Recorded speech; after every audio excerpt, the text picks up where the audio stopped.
Welcome to another edition of Over It with your host, Michael English.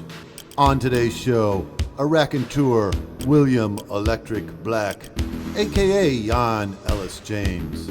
Hey, did you save me those theater seats? I think I'm running a little late. I want some energy, the ultimate discovery, electric blue for me. No longer can we be free, but guess what? This is free, and I'm your high voltage host, Michael English. Welcome to Over It. All right, listen, this is a fact. Lightning strikes on this planet about 6,000 times a day, and it is struck here in the studio, I think, severely, because we have a live guest. And our live guest is none other than William Electric Black. Thank you, Mr. Black. Hey, thank you. Mr. Black. That's just not right. I love it. Bill Black. Sometimes people call me Bill Black. I got a good friend. He said, Bill Black, So, but you do go by Ellis James as well, right? Yeah, Jan Ellis James. So, I used to have like the TV stuff, Writers Guild, Sesame Street credits, other credits like that. But my downtown energy has always been William Electric Black. Your name precedes you at several occasions around town. This is also a fact, William, and I'm just going to give you two facts today. An electric eel can produce enough electricity with one shock to power an entire 3-bedroom home. What's your wattage rating? My wattage Yes, like how much power can you exude on your best day?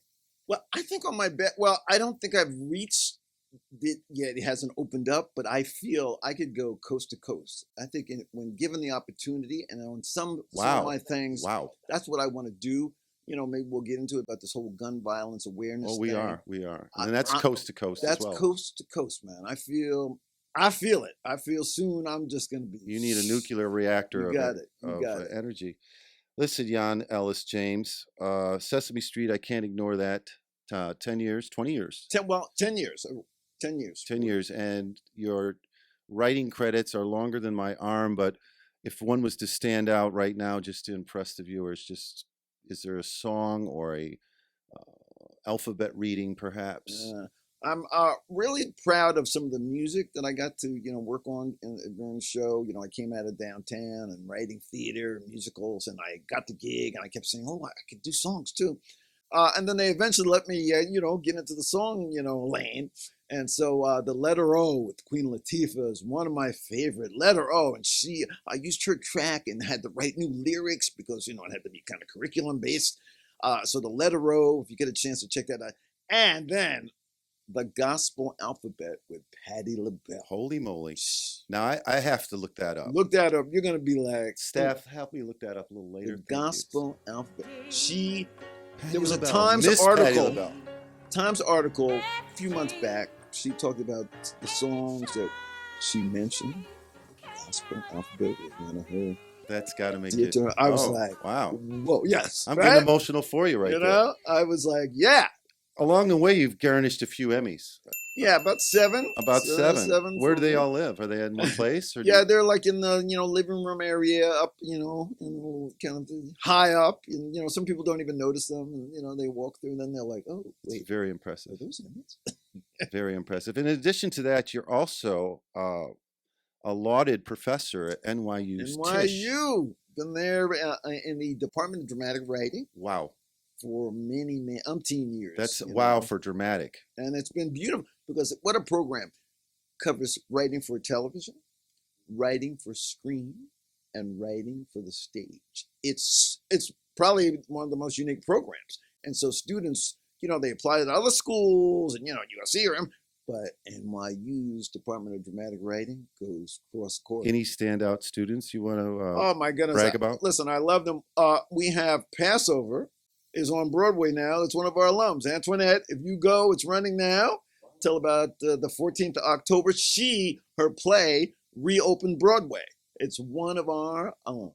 Yeah, speaking of Broadway, off-Broadway is also your jam. And, hey! I mean, Theater for New City, how many years have you been haunting their halls? It's got to probably be about 25, 30. Crystal actually... in Theater for the New City was one of the first places I did a play in the city. You're peddling your plays after school, like, produce a play. You're singing it. This is in the 80s. Theater for the New City my first piece, Billy Stars and Kid Jupiter, a sci-fi jazzical. Wow. It was, I got actually letter, like Warner, letter, like Hollywood was kind of like, what? Because, you know, Star Wars, all these shows were coming out like on screen and they were like, what did you? And it was a Jazzical. a jazzical. I called it a sci-fi jazzical. Speaking of Star Wars, I was going to save this gem for later, but the creators, you know, being surrounded by puppets and make believe, I thought this might be interesting. The creators of Star Wars, when they came across the Yoda character, they used inspiration from Albert Einstein. That was the inspiration for Yoda. They wanted a grizzly wizard-like look. I don't know. If we were to make a Muppet or an animatron of you for perhaps the next Star Wars movie, what would that look like? Can you describe it for our viewers? Boy, of me. I think it would be sort of a shape-shifting, you know, like using that energy and the electricity. Yes. You know, sort of this character that just like this always Vibrates. Neon, maybe. crackling, right? Okay. So that would be the character, and it would be this sort of like, you know, electric neon, you know, buzzing character, like Buzz. Okay. Write that down. Staff. Buzz. Buzz. That's another one.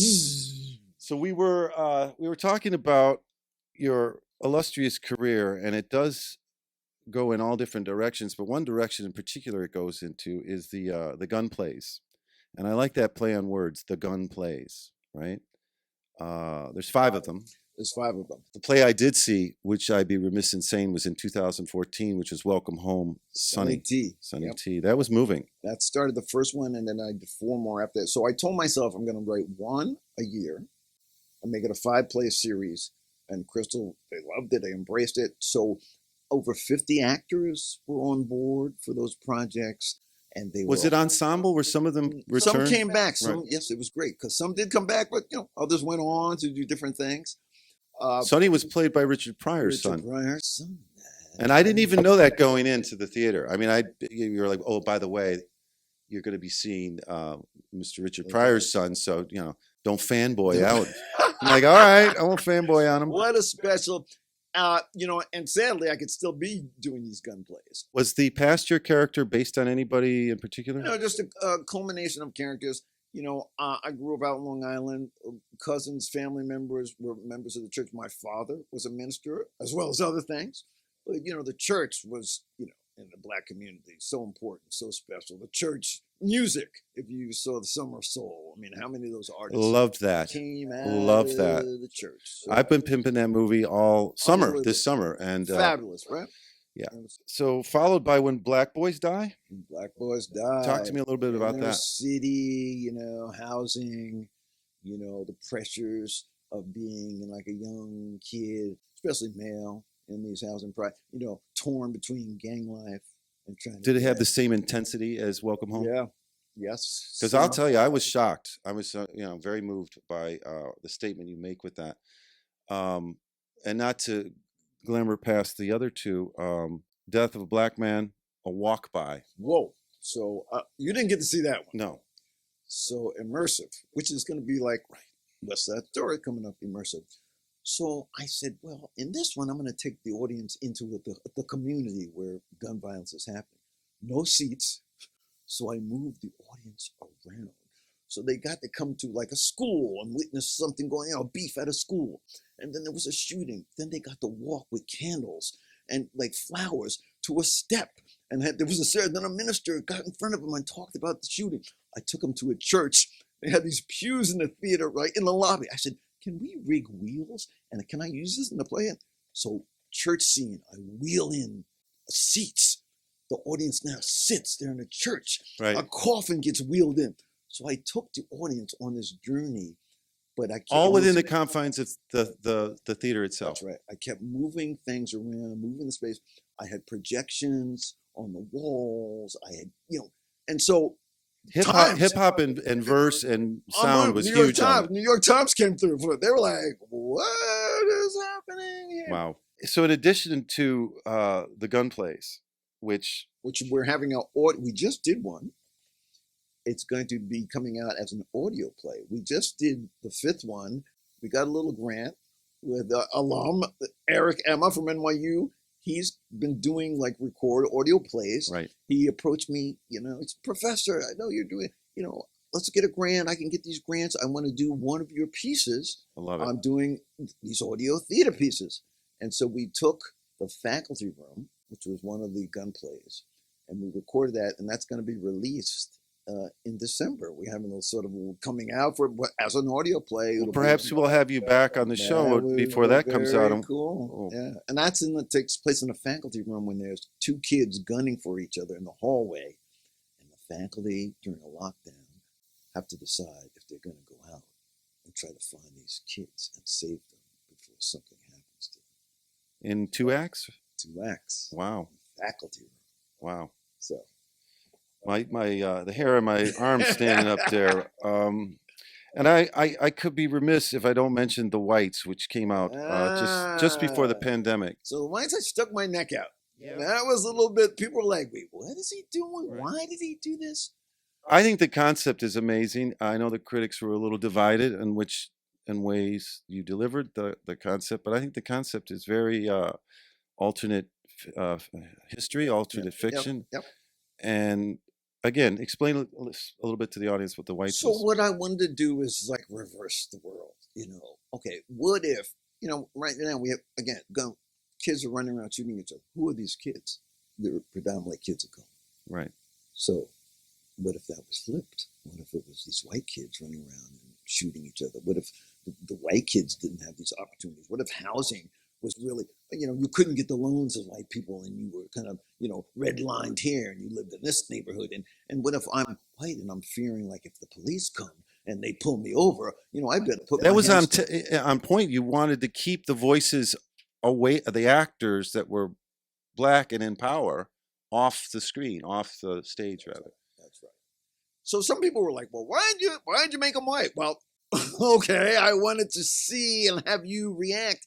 And I did get react. And even more so after the play and a year later, people started to go like, wow, okay, we're starting to get where he's coming. I mean, with George Floyd and everything else that was just bubbling to the top. People was like, well, it was right there too, right at that moment in time.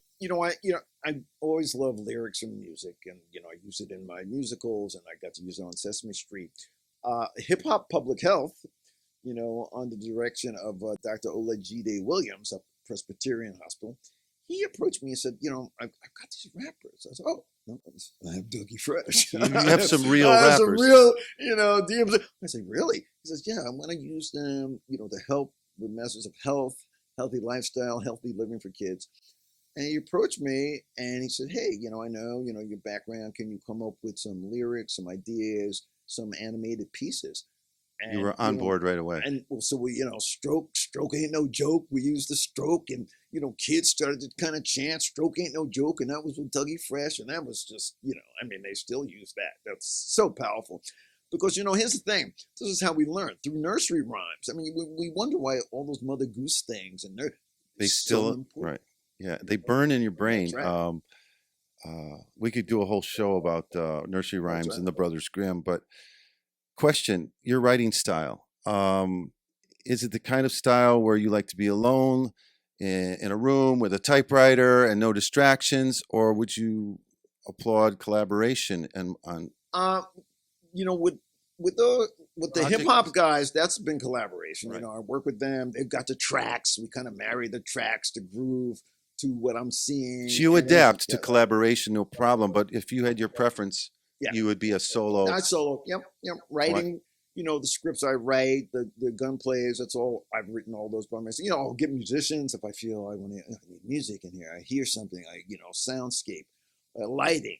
I'll gather people. But I do like to work by myself. I'll tell my students at NYU, I kind of think writing, I'll walk around and I'll be writing the script, as I'm going downtown, uptown, walking around.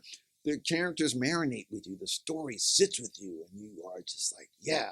And you feel the beats, you feel the moment, and you then, can write it. Do you have an at-home studio with? No, I'm just gonna work. Laptop. I have my laptop with me now. I'll bring it if I'm feeling it, or I'll old school. I love pen and paper. you know, Do love it. scribbling it down. You know, here's my ideas. You know, I'm working on West Side Story. I'll write down, oh, I see this. I feel this moment's going to happen in the show. I'll write it down. I'll make a note. Oh, here's the costume I'm going to wear when I'm trying to play all the different characters, you know, Riff or Tony or something. So I had read somewhere with the Whites, it was an idea you had had as a young playwright, and an old colleague you had not seen perhaps in some time said, "Hey, what about that show idea you had?" And you're like, "Why not?" that's right. And in fact, he passed away. I don't know if you know this part of the story. He called me, and this was months. A couple of months later, he passed away. Oh, why? Did he have a chance to see the play? No, but he called me. He said, "Remember when we were in college? We were just talking. Maybe he felt whatever life, you know, was kind of slip away from him." But he said, "What happened to that idea?" I was like, "Wait, what? I kid you not." I still think you should revisit that you know? again on a bigger scale. Yeah. And he reminded me, and I told myself, you know what? I'm going to get this out there. The next thing I knew, he passed away. And in fact, there was a gathering for him up here. He was part of this great, you know, Harlem Children's Zone.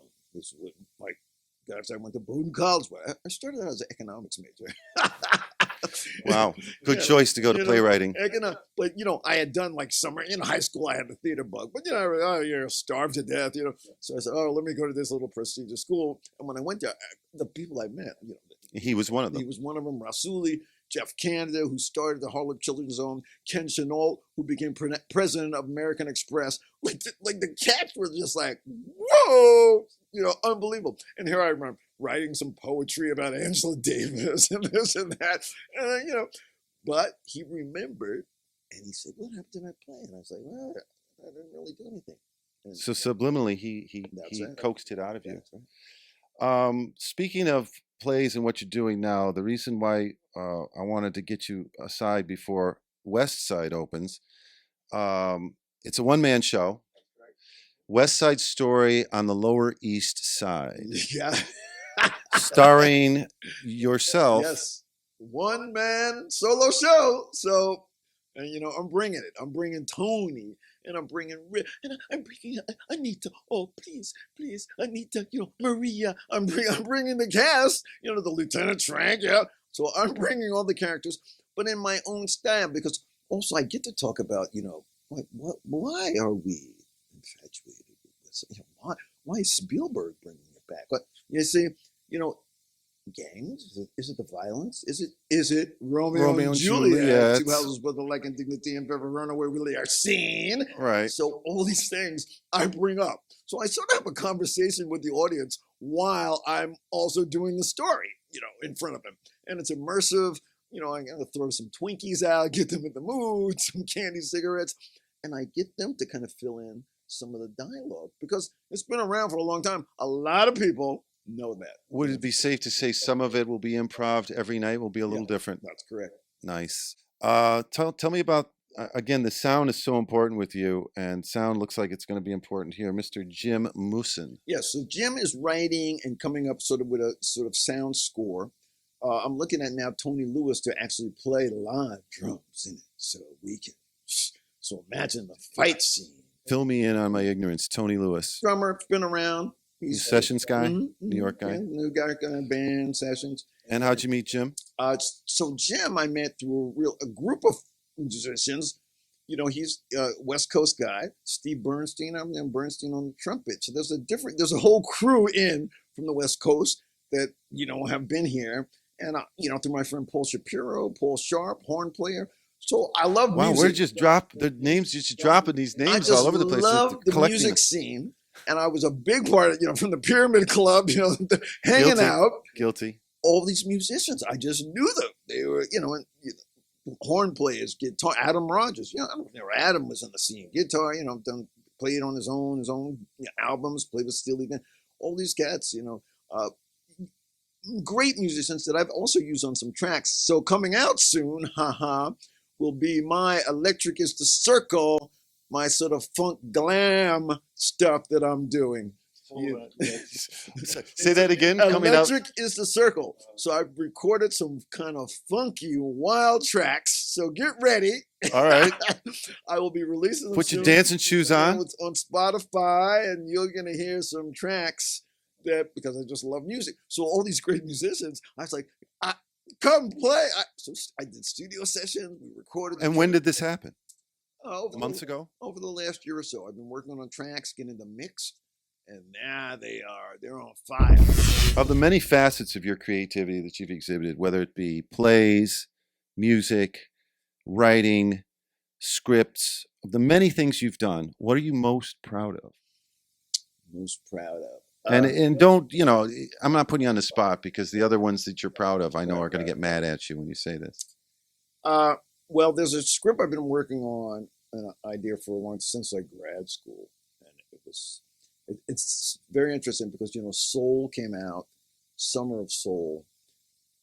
I wrote this script a while ago, and I've been working on it, and I've been able to now talk about it and pitch it to people. It's called Soul Land. Soul Land. Yes. It's a little girl who gets teased. She has no soul. She can't double dutch and finger pop and clap. Where does she end up going? Soul Land. Soul Land. So, I've been talking to some people about it, and I'm hoping that Pixar should be all over that. I've been meeting with some people, and I'm all right, hoping people. that people that start with P. I've been marinating. I'm hoping that gets out there, man. I love it already. I love the log you just gave me. That was great. Full of lyrics. I wrote these songs about soul stew, and what is soul? Woo! It's on fire. So that's one of the ones I'm very proud of, and of course, these other ones as well. But that one I'm really leaning into. So we'll see. That would be it. And it's so this has still been in your head for all this time. Yeah, now it's a full screenplay. Monster. Speaking of monsters, and we all know a lot of monsters. I'm a monster myself sometimes, depending on if I don't have my goodies and coffee at the right time. But this is a personal question. You answer it if you want. It's pretty straightforward. What qualities do you most admire? What qualities do you most admire that are important for a person to be a man? Well, aside from the man, like what is that? My thing is, and the reason I've been like dealing with the whole, gun violence and saving the kid, it's just like being somebody that cares. We care for each other. We're just good people, man.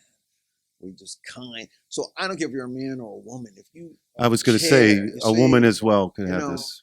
If you feel for people, compassionate. If you want to just help everybody, as much as you can, and just do good. So compassion, in the. It's like what has happened to me in the world that we can't love each other. I can't, look at you and why would I want to do harm to somebody, man? We're magic, man. The things that we can do, and whether it's laugh or sing or dance or invent computer chips, man. Yeah, do all that instead. It's just unbelievable. Compassion, I like that.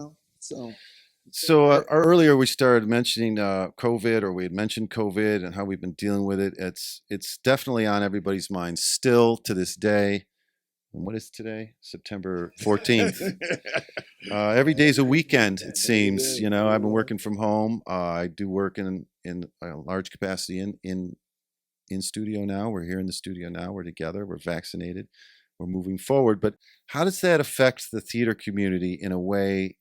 You're in the front lines. You're at theaters. Your actors' friends have to tell you, like, what have they been doing to deal with it? It's been very tough, I think, for the creative folks. People because theater is contact sport. I'm on stage and I feel it from the audience. It's a contact sport. I like that. Right? Yeah. So I think people want to get back to that. They're itching to have that contact, and I'm itching. That's why I'm doing the show. It's coming up. But do you think because of this long lag of wanting to scratch an itch and wanting to perform, will provide us with a whole new, fresh group of voices, maybe, or talent that would have normally not been recognized? Well, I think people have found other ways, Zoom plays, Zoom reading, Right. Zoom. People have been on, trying to do what they can. The new voices, I think there'll be old voices coming back and new voices. People who have found, in this isolation, I have a voice. I can do something. I can write. I can sing. I can produce. I can do something. So I think you're going to find people, even for me, the solo work has always been there, but I tended to do big plays when I can. Because of COVID, I went back inward. Yeah. So let's talk about West Side Story. We mentioned it earlier. What are the origins, aside of the fact of being more introspective? What were the origins? You felt a need to get all these voices together in one room and hash it out? And hash it out. Also, I do bring up Romeo and Juliet. We mentioned that, and the sort of where that story is and came from, and how that influenced, West Side Story. The Montagues, the Capulets became what the Jets and the Sharks. We're a one-syllable kind of country, so it was, bread and meat. So Jets, Sharks, that works really well. Yeah, and then it's like, we know these shows, right? We know, Wizard of Oz, so that's part of it. West Side Story, but why do these shows keep coming back? And what's the new? You're talking about something new and fresh. What can I pull out of it that's new and fresh? And I think a lot of it I can pull out, these kids and gang violence and why they are fighting and why we can't live together and love each other and be kind to each other. And so those are the things I'm looking at. And also to make people laugh and have a good time. Got to have the laughs. Got to have the laughs. So this is going to be a lot of fun. It's fun for me. I get up and it'll be a little tragedy, a little laughter, and with all that, we'll kind of walk away feeling satisfied. Correct? I think we all got to get out there and feel satisfied a little bit more because as a viewer, I really miss it. I really miss it. I'm going to go see an indoor concert at the end of this month. I've been to several outdoor, sanctioned COVID, but it's not the same. It's not the same. So we want everybody to come out. Theater for the New City. Theater for the New City. Yeah, plug that. When is the show? So October 14th through the 24th. It's just 8 shows. So hopefully folks can come down. You got to vaccinate it. So like Twitter, folks. I want 8 of you to go see this play 1,000 times. Where's my camera? I want 8 of you to go out and see this play 1,000 times. You got that? Got it. There it is. It's going to be great. 8 o'clock Thursday through Saturday. If you want to, see an afternoon show, you can come to the Sunday 3 o'clock. But only 8 shows, 2 weeks. And what show are you going to tear it up and party at afterwards? Well, I think each one, because each one's a party. It's, here's the thing about doing theater. Half the time it's like who shows up. I have college buddies show up. I have high school friends. They come to I'm like, oh my, I haven't seen you. I'm going to show up. You know what I'm saying? I'll be there. It's so, and there'll be new friends there. You'll make some new friends. It's so special. It's a celebration. Theater's a celebration of life. I have an affinity for poetry as you've described in the show. So much so, like a haiku or a stanza. Could you maybe just, what do they say, freestyle something right now about this experience together at Over It? I'll put you on the spot later. Think about it. Think about it. Think about it. Think about the room you're in. Think about the shit show lighting I've got.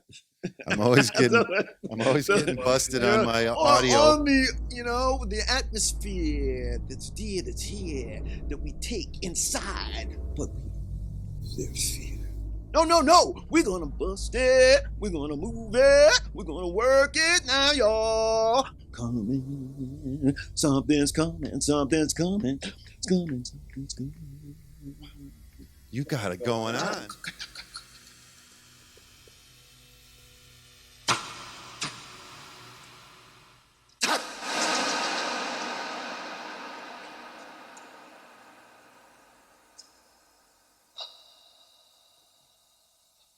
With William Electric Black.